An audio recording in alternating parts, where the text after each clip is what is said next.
Hello everyone. A question we get asked all the time is how best should I hook my dead baits? Now I'm going to start with one of our ready tied twin treble rigs. This is a size 6 and demonstrate using the 3 hooking arrangements that I tend to use. Now the first one and the easiest one which I use for most of the time when I'm ledgering baits is to simply put the top treble just away from the tail and just lock it in behind the spine. Now that gives a real strong position for the hook. It's really anchored in there and will withstand even a hard cast. Now the second hook, I tend to just try and pull the wire fairly tight and just nick that into the side of the bait so it's not going to come free.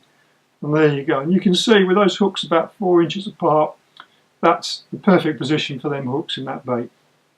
Now the second presentation I use is if I want to present a bait under a float, whether it's on a paternostering, so tethered, or whether it's free roving. And what I do now is I'll put the top treble just behind the dorsal fin. That's quite a muscly area on the fish there, so that will give a nice locked position.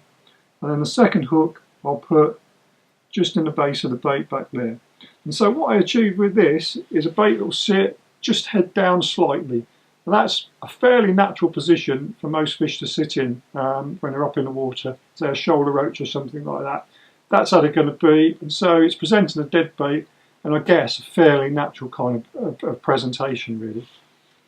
And the third hooking technique I'll use is if I'm fishing with a wobbled bait, trolling with a dead bait, or if I'm fishing sink and draw in a river. And now what I want is the bait to be presented head first, either against the current or as I'm retrieving it, it's coming in head first and just wobbling. And again, very simple. Top treble goes through both jaws. Now that seals the lips shut and also again gives you a nice firm position because it's behind the jawbone, not going to move anywhere. And then the second hook just goes into the top of the flank of the bait. Nice and simple. And there we go. That's the third of the presentations that I use.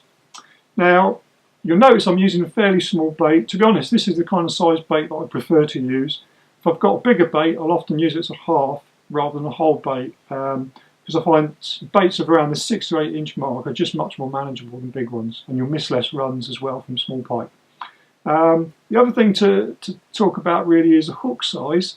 We make our rigs in size 4, 6 and 8. How do you know which one to choose? Well, again, go on the size of your bait and just try and give a little bit of standoff between the hook and the bait. So, say this bait's 6 inches, so I've got size 6 hooks on here. If I was going to go smaller, I'd go down to a size 8. Baits that are much bigger than that, I go down to size 4. So that's a good rule of thumb. So I hope that's useful. Thanks for watching. See you again soon.